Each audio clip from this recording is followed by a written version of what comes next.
I'm on a mission to run 365 days consecutively. I want to lose weight, I want to overcome my ACL knee injury, and I want to stay fit and healthy.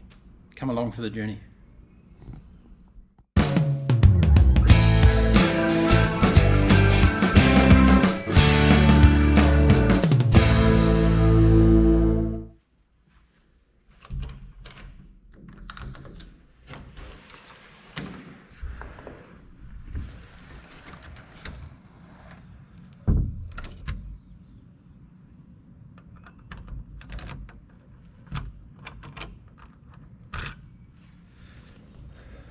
Good morning, world.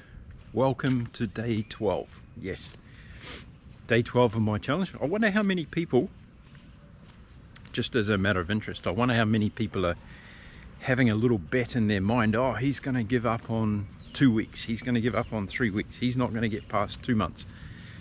Well, I'm going to go to 365 days. And today is another gorgeous day here in Cancun.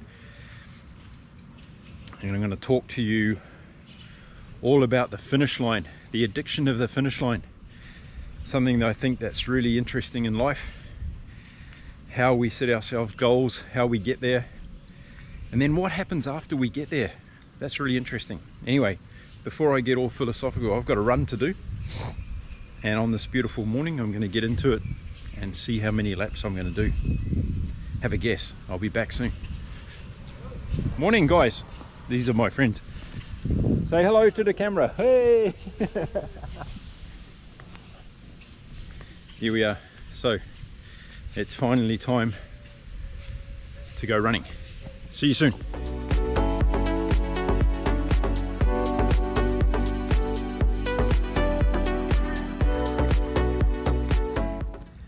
Oh, day 12.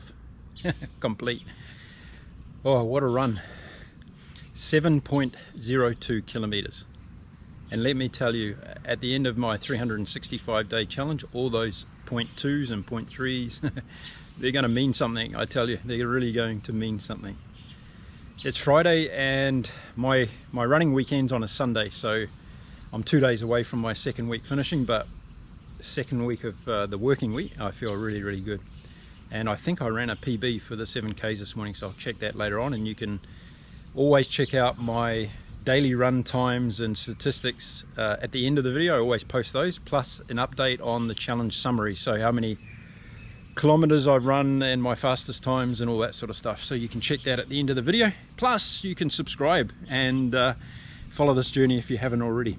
Okay, with that out of the way, we're going to talk about the finishing line, because in sport and probably in life and in business, it's a really important and it's an addictive place, the finish line. It really is.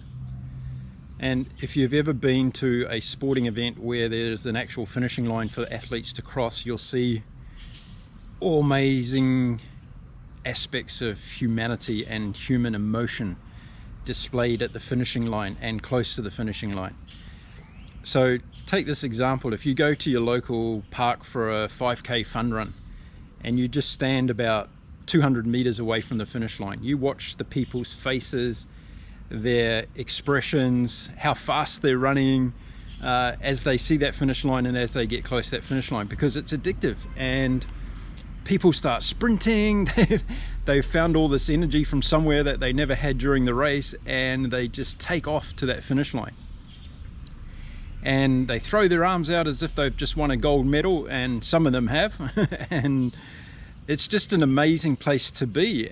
I used to have a bit of an addiction of my own when I was in the triathlon world. I used to go to the World Championships, Ironman World Championships, which was held in Kona every year in October.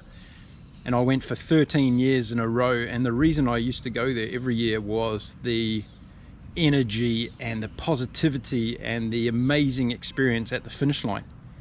And I remember going there the first time, and it actually inspired me to try and qualify to get to Hawaii. I never did. I missed out by 3 minutes actually one year, but it was just an amazing place to be embracing that whole positive energy and human spirit and support of other athletes. And I I just can't explain what it's like. If you ever get the chance to go there, or maybe you're there in Hawaii on holiday in around October, go and view the Ironman World Championships, because it's just an amazing place to see exactly what I'm talking about this morning about finishing lines. It's just really, really incredible.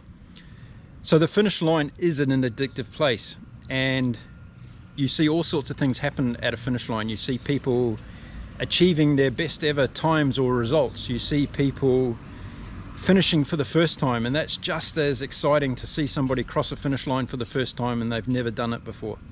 And it may be they've never done that distance before, or they've never done a race before.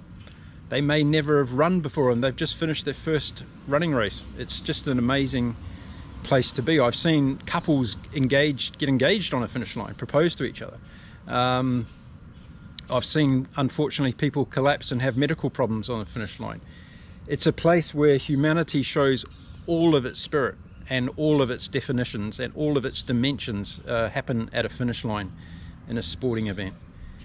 And the other thing that happens with finishing at the finishing line is that you become addictive.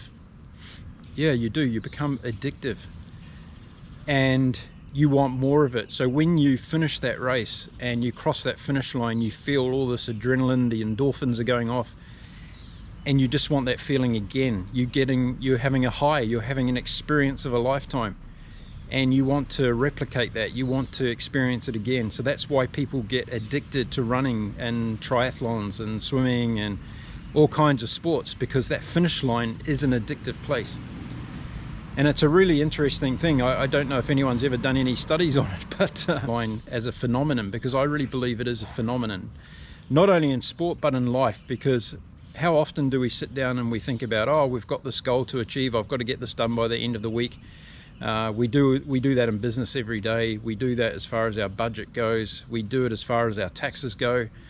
We should be doing it as far as our taxes go, some people. So yeah, it's a really important part of our life, is the finishing line. And the greatest finishing line in all of this is life itself, because there is a finish line. And no matter what we say or do, we're all going to reach that finish line at some stage. And I guess another part of me doing this 365-day challenge is making sure that I continue to do the things in my life that give meaning, give purpose, are a reflection on who I am, setting myself incredibly hard goals, because that's what I like doing. And that's all part of this 365-day challenge, is that whenever I get to that finish line in life, I've done things that are really extraordinary for me, and they're things that I have set myself a goal to, and I've achieved them in some way. And for those things that I haven't achieved, I'm okay with that, because it's all about the experience. And as I'm experiencing this day 12, I'm only 12 days into 365, I'm experiencing amazing things every day with this running process, and I know it's only going to get bigger and better as I go forward. So that inspires me to get up the next day and to go again and to push myself, and just to find out what this 57-year-old man at the moment is capable of doing. Because there's a lot of people sitting around who are wasting away their life and not living to their full potential and optimizing what they have. And everybody has this within them. It's just a matter of unlocking it and finding that magic key. So the finishing line, yeah, it's such an important part of our life, and in sport it's such an important place. And I just wanted to reflect on that this morning. So there you go, a little bit about how I see the finishing line. When have you last crossed the finishing line? I'd like to hear from you. Tell me in the comments, what's the latest finishing line you've been across? It might be something important in your life. I'm sure it is. Okay, well, it's time to go and get on with my Friday. If you haven't already subscribed to my YouTube channel, please do so. It's nice to see new subscribers coming on board and also dropping some comments. Had a lovely note from a man in Russia the other day telling me about how he started running at the age of 55, and he's done some fantastic things since then. So yeah, I'd love to hear more of your stories, so don't be shy in dropping me a note on the channel here. Also on the channel, check out my latest sports news gigs. I'm updating every day a sports story from around the world and talking about that from an opinion perspective. And I'm not going to tell you what's coming up today, but stay tuned and check out the channel for that. Okay, have a great day everybody. If you're still enjoying your Friday around the world, enjoy it. If you're heading into the weekend, have a fantastic weekend. I'm going to be back tomorrow with another video as I take on day 13 of my 365 day challenge. Until then, have a great day and I'll see you soon.